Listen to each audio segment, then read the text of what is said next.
नमस्कार दोस्तों, ज्ञान के मोती कहानी में आपका स्वागत है। आज की कहानी एक ढोंगी संत और एक विधवा महिला की है। यह कहानी बहुत रोचक और ज्ञानवर्धक है।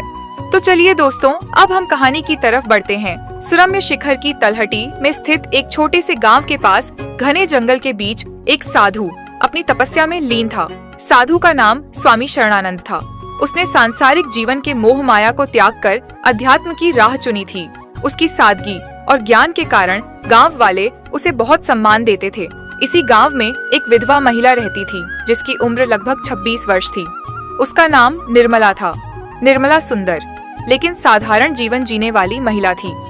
पति के निधन के बाद उसने गांव के बच्चों को पढ़ाने और दूसरों की मदद करने में खुद को व्यस्त कर लिया था। हालांकि उसके मन के किसी कोने में अकेलेपन का दर्द छिपा हुआ था।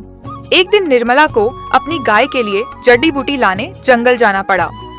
वह जंगल में गहरी जगह पर पहुंची, जहां उसकी मुलाकात स्वामी शरणानंद से हुई।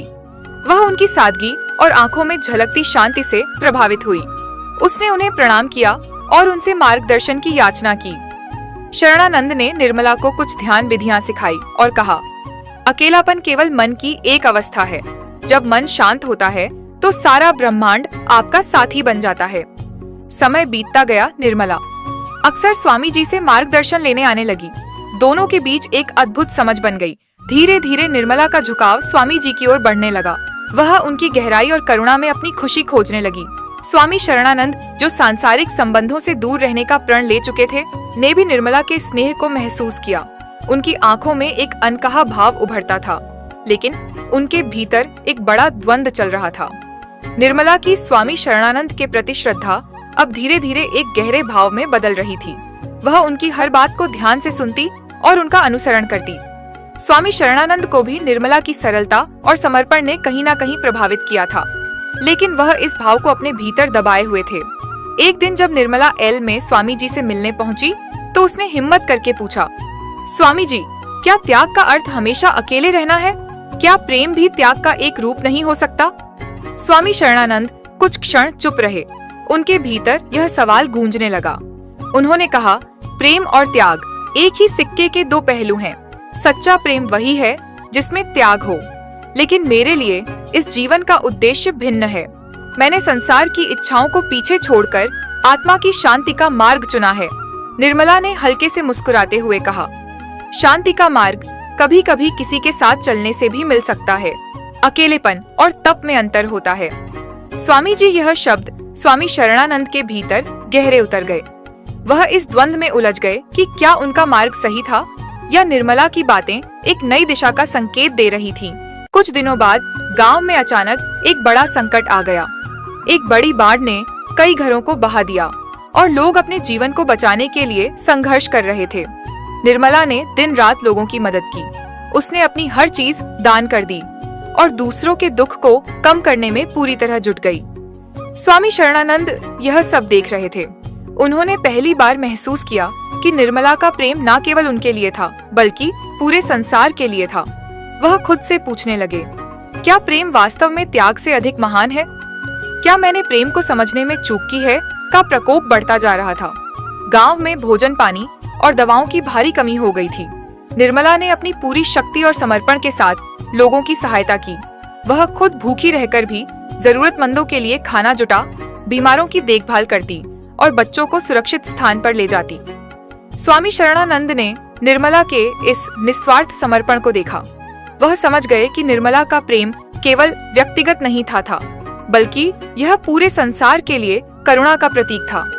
एक रात जब निर्मला थकी मांदी और घायल अवस्था में एक पेड़ के नीचे बैठी थी, स्वामी शरणानंद ने उसके पास जाकर कहा, निर्मला, तुमने जो त्याग किया है वह सच्चे प्रेम का सबसे सुंदर रूप है। तुमने मुझे प्रेम का ऐसा स्वरूप दिखाया जिसे मैंने कभी समझा नहीं था। निर्मला ने थकी आंखों से स्वामी जी की ओर देखा और धीरे से कहा, स्वामी जी, प्रेम में त्याग का महत्व होता है, लेकिन अगर प्रेम किसी को शक्ति और दिशा दे तो यह स्वयं तपस्या बन जाता है। स्वामी शरणानंद का हृदय इस क्षण में द्वंद्व और शांति के बीच डोलने लगा। उन्होंने सोचा, क्या यह मेरा मार्ग बदलने का संकेत है? क्या मेरी तपस्या का उद्देश्य यही प्रेम और सेवा है? दूसरे दिन स्वामी शरणानंद ने गांव वालों की मदद के लिए खुद को समर्पित कर दिया। उन्होंने अपने साधना स्थल को राहत शिविर में बदल दिया। निर्मला और स्वामी शरणानंद ने मिलकर लोगों की सेवा की, लेकिन उनके भीतर एक अनकहा भाव अब भी रहस्यमय बना हुआ था। बाढ़ का असर धीरे धीरे कम हो रहा था। गांव के लोग वापस अपनी जिंदगी बसाने की कोशिश कर रहे थे। इस कठिन समय में निर्मला और स्वामी शरणानंद ने मिलकर जो सेवा की, उसने न केवल गांव वालों के दिलों में उनके प्रति सम्मान बढ़ाया, बल्कि उनके बीच एक अनदेखा रिश्ता भी गहराई से पनपने लगा। एक शाम जब सूरज ढल रहा था और आसमान हल्की नारंगी आभा में रंगा था, निर्मला स्वामी जी के साधना स्थल के पास बैठी थी। उसने धीरे से कहा, स्वामी जी, मैंने सोचा था कि इस जीवन में मैं अकेले ही चलूंगी, लेकिन आपसे मिलकर मुझे महसूस हुआ कि किसी का साथ मिलना भी एक आशीर्वाद हो सकता है। स्वामी शरणानंद, जो अपने विचारों में गहरे डूबे हुए थे, ने उसकी बात सुनी। उन्होंने निर्मला की ओर देखा और कहा, निर्मला, मैंने प्रेम को हमेशा मोह समझा और उससे दूर भागता रहा, लेकिन तुमने मुझे सिखाया कि सच्चा प्रेम स्वयं से ऊपर उठकर दूसरों की भलाई के लिए जीने का नाम है। तुम्हारे समर्पण और निस्वार्थ ने मेरे हृदय को छू लिया है। निर्मला की आंखों में खुशी के आंसू थे। उसने कहा, अगर प्रेम त्याग में है तो मैं अपना जीवन आपके साथ इस त्याग और सेवा के मार्ग पर बिताने को तैयार हूँ। स्वामी शरणानंद ने अपने भीतर एक गहरी शांति में महसूस की। उन्होंने स्वीकार किया कि निर्मला के साथ उनका बंधन केवल सांसारिक नहीं था, बल्कि यह उनके आध्यात्मिक सफर का एक हिस्सा बन चुका था। निर्मला और स्वामी शरणानंद के बीच का रिश्ता अब गहराई तक उतर चुका था। निर्मला ने अपने मन और आत्मा को पूरी तरह स्वामी जी के प्रति समर्पित कर दिया था। स्वामी शरणानंद ने उसकी निष्ठा और स्नेह को समझते हुए उसे यह विश्वास दिलाया कि उनका संबंध केवल आध्यात्मिक नहीं, बल्कि सांसारिक रूप से भी पूजनीय है। एक रात जब पूरा गांव गहरी नींद में था, स्वामी जी ने निर्मला को अपने साधना स्थल पर बुलाया। उनके शब्दों में एक अजीब सी मिठास और आकर्षण था। उन्होंने कहा, निर्मला, हमारा संबंध केवल आत्मा तक सीमित नहीं रहना चाहिए, यह प्रेम की सबसे पवित्र अवस्था में बदल सकता है। निर्मला, जो पहले से ही उनके प्रभाव में थी, इस विचार का विरोध नहीं कर पाई। उसने ने इसे स्वामी जी के आध्यात्मिक ज्ञान का हिस्सा मान लिया। उस रात दोनों के बीच एक ऐसा संबंध बना जिसने निर्मला के जीवन को पूरी तरह बदल दिया। समय बीतता गया, लेकिन निर्मला के मन में धीरे धीरे कुछ सवाल उठने लगे। वह देखती थी कि स्वामी शरणानंद कई अन्य महिलाओं से भी खास नजदीकी रखते थे। वह उन्हें अकेले में बुलाते और उन्हें आध्यात्मिक ज्ञान के नाम पर अपने वश में कर लेते। एक दिन निर्मला ने अपनी जिज्ञासा को और रोक नहीं पाया। उसने एक वृद्ध महिला से बात की जो वर्षों से स्वामी शरणानंद को जानती थी। वृद्धा ने बताया, स्वामी शरणानंद एक ढोंगी है। वह विधवा और असहाय महिलाओं को अपने जाल में फंसा लेता है।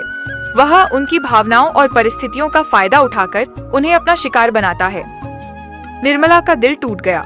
उसने महसूस किया कि जिसे वह सच्चा साधु और प्रेमी समझ रही थी, वह केवल एक छल करने वाला व्यक्ति था। इस सच्चाई के सामने आने के बाद निर्मला ने खुद से वादा किया कि वह स्वामी शरणानंद के असली चेहरे को दुनिया के सामने लाएगी। उसने उन महिलाओं से बात करना शुरू किया जो स्वामी जी की चपेट में आई थी। उसने उन्हें अपनी कहानी सुनाने के लिए प्रेरित किया। निर्मला पूरी तरह बदल चुकी थी। वह अपने दर्द और विश्वासघात को शक्ति में बदलते हुए एक नई राह पर चल पड़ी। उसने उन महिलाओं की कहानियां इकट्ठा करनी शुरू की जो स्वामी शरणानंद के शिकार हुई थीं। कई महिलाएं शुरुआत में डर और शर्म के कारण खुलकर बोलने से हिचकिचाहट। निर्मला ने स्वामी शरणानंद के साधना स्थल पर जाकर उन्हें चुनौती दी। उसने कहा, स्वामी जी, आपने मेरे विश्वास का गलत इस्तेमाल किया। आपने न केवल मुझे बल्कि कई मासूम महिलाओं को अपने जाल में फंसाया। अब यह सब खत्म होगा।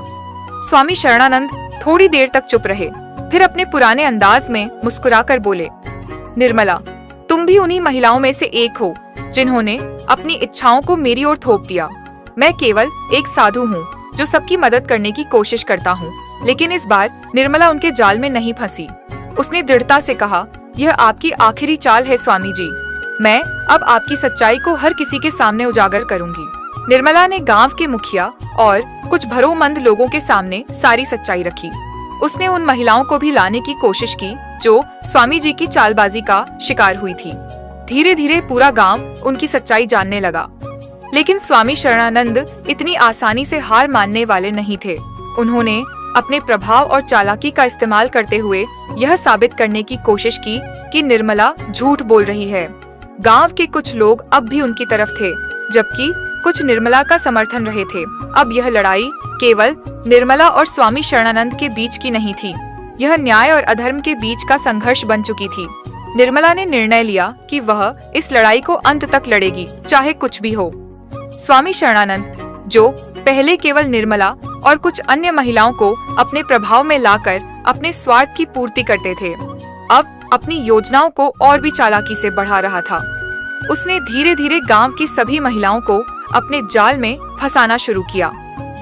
हर महिला की स्थिति और भावना को समझकर स्वामी जी ने उन्हें अपनी आध्यात्मिक शिक्षा और आध्यात्मिक समृद्धि का झांसा देना शुरू किया।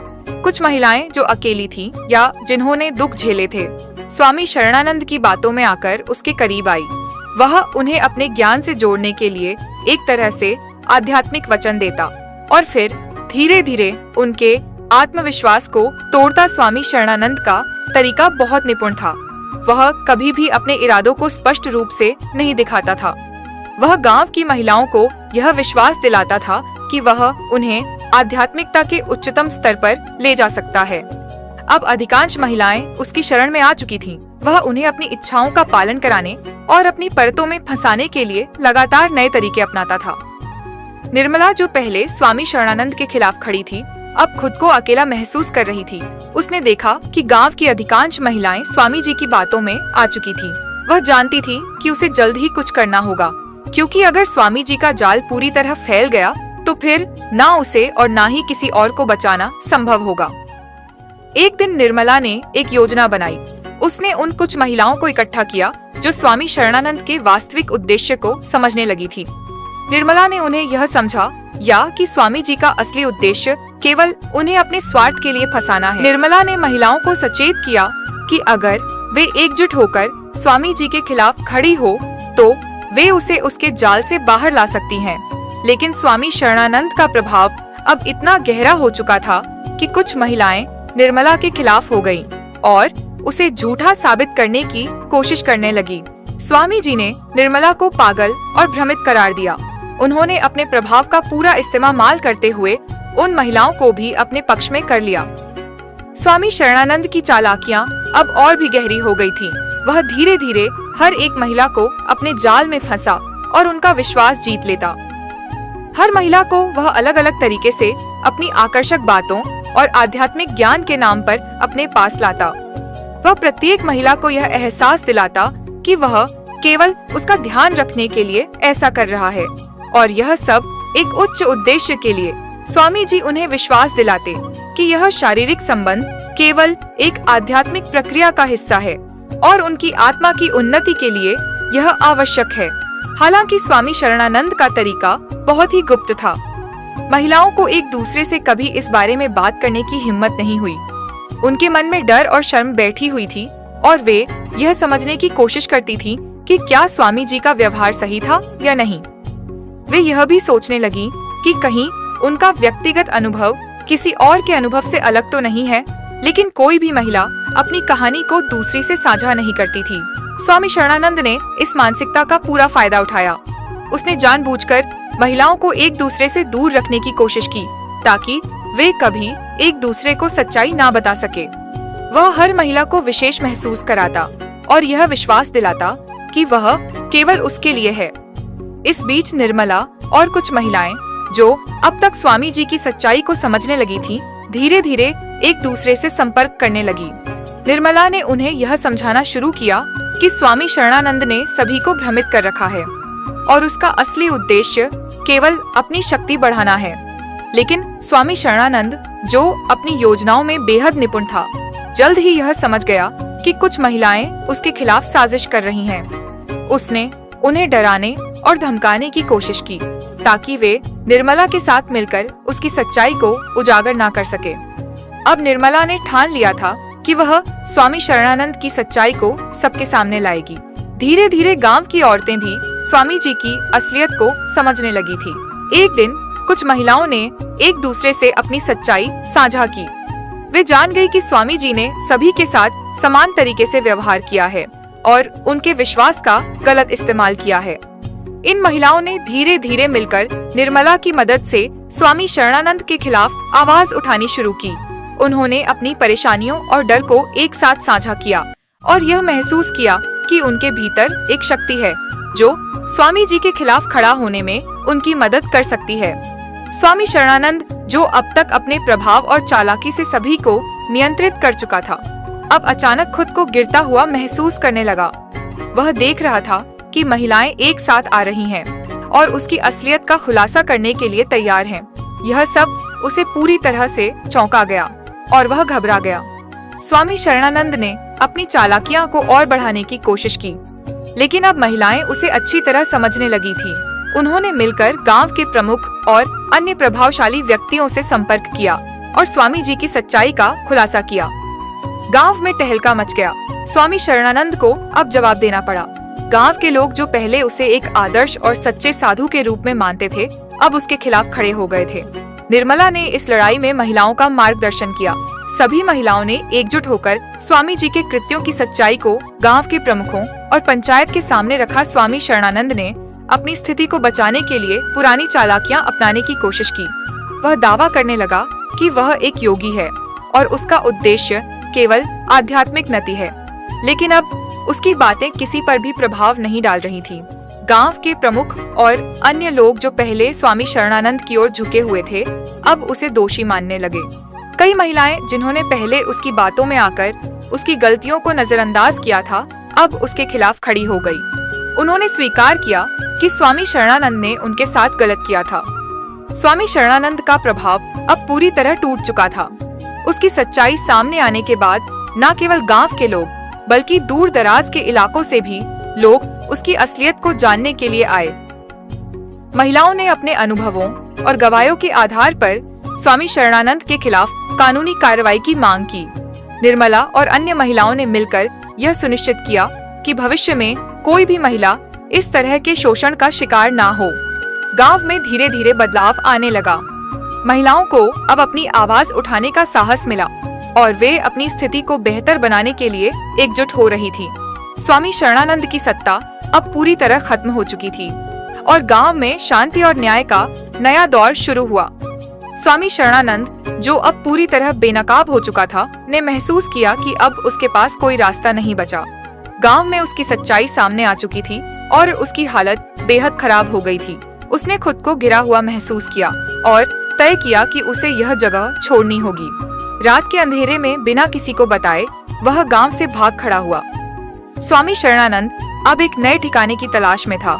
उसकी नजर एक बड़े और समृद्ध राज्य पर पड़ी। उस राज्य के राजा का नाम राजा चंद्रसेन था और उसकी दरबार में बहुत सम्मान था। राजा चंद्रसेन के राज्य में बड़ी संख्या में लोग रहते थे। स्वामी शरणानंद ने सोचा कि यहाँ उसे फिर से अपनी पहचान बनाने का मौका मिल सकता है। राजा चंद्रसेन के राज्य में पहुँचने पर स्वामी शरणानंद ने अपनी पहचान बदल ली। उसने खुद को एक महान योगी के रूप में प्रस्तुत किया और दावा किया कि वह एक पवित्र संत है जो अपनी साधना के लिए आया है, और उसके दरबार के लोग उसे तुरंत सम्मान देने लगे। स्वामी शरणानंद ने राजा से मिलकर उसे अपने प्रभाव में लाने की योजना बनाई। वह राजा को यह बताने लगा कि वह उसकी मदद कर सकता है और राज्य में सुख शांति स्थापित करने के लिए अपनी आध्यात्मिक शक्तियों का इस्तेमाल करेगा। राजा चंद्रसेन, जो एक अच्छे शासक थे, लेकिन अपने राज्य की समस्याओं को लेकर थोड़े चिंतित थे, स्वामी शरणानंद की बातों में आ गए। स्वामी शरणानंद ने धीरे धीरे अपने प्रभाव को बढ़ाना शुरू किया और राजा की नजरों में खुद को एक गुरु के रूप में स्थापित करने लगा। लेकिन स्वामी शरणानंद की सच्चाई अब भी खत्म नहीं हुई थी। उसके बाद लोग धीरे धीरे सुनने लगे थे। राजा चंद्रसेन के राज्य में भी कुछ ऐसे लोग थे जो स्वामी शरणानंद की वास्तविकता को जानते थे। वे उसे लेकर सावधान रहने की चेतावनी देने लगे थे, लेकिन स्वामी शरणानंद ने अपनी चालाकियां से उनकी आवाज को दबा दिया। राजा चंद्रसेन और रानी के बीच एक अजीब सी दूरी थी। राजा चंद्रसेन, जो एक ईमानदार और न्यायप्रिय शासक था, रानी ने महसूस किया कि वह अपने पति के दिल और ध्यान को पूरी तरह से नहीं पा रही थी। राजा का अधिकांश समय राज्य के मामलों में बीत जाता था और रानी की कई इच्छाएं अनसुनी रह जाती थी, जो पहले बहुत प्यार और समर्पण के साथ अपने पति के पास आई थी। अब यह महसूस करने लगी थी कि उसकी स्थिति दरबार में कम होती जा रही थी। रानी ने सोचा कि अगर वह राजा का ध्यान अपनी ओर खींचे तो राज्य के मामलों में भी उसका प्रभाव बढ़ सकता है। रानी ने यह महसूस किया कि केवल पारंपरिक तरीकों से काम नहीं चलेगा और उसे कुछ ऐसा करना होगा जो राजा को उसकी ओर आकर्षित करे। यह सोचकर रानी ने स्वामी शरणानंद से मिलने का निर्णय लिया। स्वामी शरणानंद, जो पहले ही राजा चंद्रसेन के दरबार में अपनी पैठ बना चुका था, ने रानी से मुलाकात की। उसने खुद को एक सिद्ध और महान योगी के रूप में प्रस्तुत किया और कहा, आपका दुख मैं समझता हूँ। यह राज्य और इसकी शांति केवल तभी आएगी जब आप अपनी शक्ति का सही उपयोग करें। आप अपने पति के दिल में पूरी तरह से जगह बना सकती हैं। रानी ने स्वामी से अपने दिल की बात कही। राजा की व्यस्तता और उसकी राजनैतिक जिम्मेदारियों ने मुझे अकेला कर दिया है। मैं चाहती हूँ कि वह मेरी तरफ ध्यान दे और हमारी शादी में सामंजस्य स्थापित हो। स्वामी शरणानंद ने रानी को यह सलाह दी कि वह अपनी इच्छाओं और भावनाओं को एक नए तरीके से प्रस्तुत करें, लेकिन उसने साथ ही यह भी कहा कि उसकी मदद से यह संभव हो सकता है। स्वामी शरणानंद ने रानी को यह विश्वास दिलाया कि वह उसे राजा के दिल में अपनी जगह बनाने में मदद करेगा और लिए वह अपनी आध्यात्मिक शक्ति का इस्तेमाल करेगा। रानी ने स्वामी की बातों को सुना और तय किया कि वह स्वामी से मदद लेगी ताकि वह अपने पति के दिल में अपनी जगह बना सके।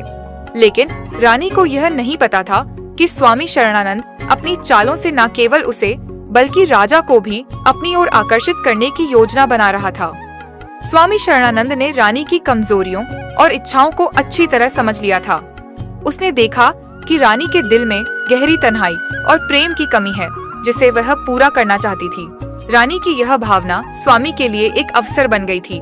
स्वामी शरणानंद अपनी चालाकी से रानी को और भी अपनी ओर आकर्षित करने लगा। एक दिन स्वामी शरणानंद ने रानी से कहा, रानी, आप जो प्रेम और ध्यान चाहती हैं, वह आपको राजा से नहीं मिल पा रहा। आपको लगता है कि आपकी भावनाओं को समझने वाला कोई नहीं है, लेकिन मैं आपकी व्यथा को समझता हूँ। जो प्रेम आप अपने पति से नहीं पा पाई, वह प्रेम मैं आपको दे सकता हूँ। मैं आपका समर्थन करूँगा और आपके सभी दुखों का इलाज करूँगा। रानी ने उसकी बातों को ध्यान से सुना और उसके मन में एक हलचल मच गई।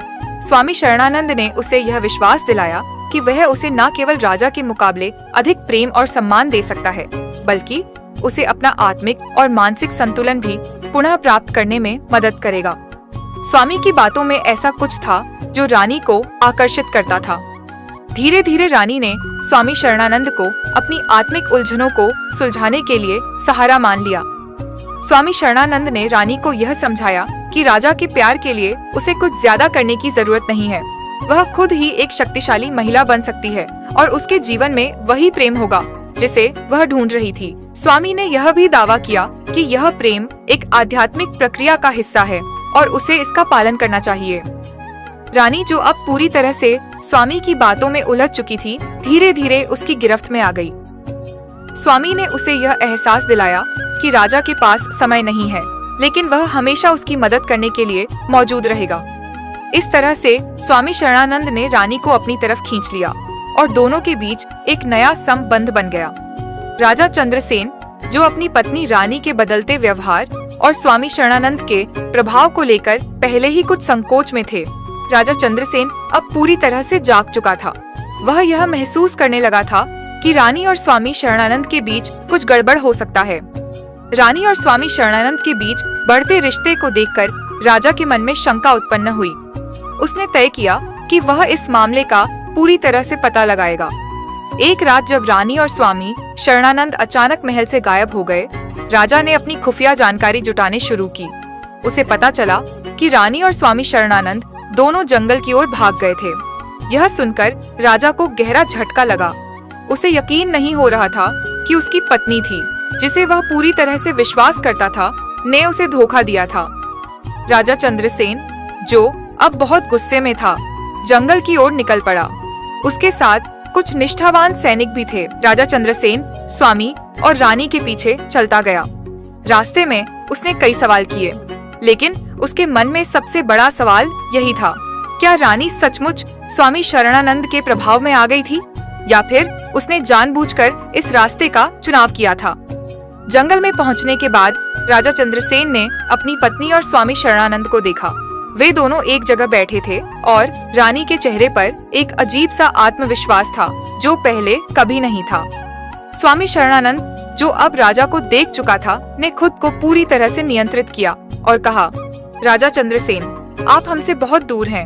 यह यात्रा, यह आध्यात्मिक मार्ग आपके लिए नहीं है। आपकी पत्नी ने समझ लिया है कि उसका असली मार्ग क्या है। राजा ने गुस्से में आकर कहा, तुम्हारी सारी बातें अब साफ हो गई हैं स्वामी। तुम्हारा असली चेहरा सामने आ चुका है। तुम केवल अपनी शक्ति बढ़ाने के लिए लोगों का शोषण करते हो। और मेरी पत्नी रानी, क्या तुमने सच में सोचा था कि मैं यह नहीं देख पाऊंगा? राजा चंद्रसेन की यह बातें सुनकर रानी, जो अब भी स्वामी शरणानंद के प्रभाव में थी, चुप रही। स्वामी शरणानंद ने रानी के पास जाकर उसे यह समझाने की कोशिश की कि राजा की सोच बहुत संकीर्ण है और वह उसे कभी भी समझ नहीं पाएगा। लेकिन राजा चंद्रसेन अब पूरी तरह से समझ चुका था कि यह सब एक धोखा था। उसने स्वामी शरणानंद को चुनौती दी और दोनों के बीच तीव्र बहस हुई। अंततः राजा चंद्रसेन ने स्वामी शरणानंद को अपनी शक्ति और बुद्धिमत्ता से परास्त किया और उसे जंगल से बाहर कर दिया। रानी, जो अब पूरी तरह से भ्रमित और लज्जित महसूस कर रही थी, रानी राजा के पास आई और उससे माफी मांगी। राजा ने उसे माफ किया, लेकिन उसे यह समझाया कि विश्वास और प्यार बहुत महत्वपूर्ण होते हैं। रानी अब अपनी गलती का एहसास कर चुकी थी। यह घटना राजा और रानी के रिश्ते में एक बड़ा मोड़ लेकर आई। दोनों ने मिलकर अपने राजमहल में एक नई शुरुआत की। स्वामी शरणानंद के खिलाफ सख्त कदम उठाए गए और उसकी सच्चाई को सबके सामने लाया गया। दोस्तों, मुझे उम्मीद है कि इस कहानी से आपको कुछ सीखने को मिला होगा। अगर वीडियो अच्छी लगी हो तो वीडियो को लाइक और कमेंट में जय माता दी अवश्य लिखें। हम आपसे मिलते हैं किसी और नई वीडियो में। तब तक के लिए अपना ख्याल रखना। जय माता दी।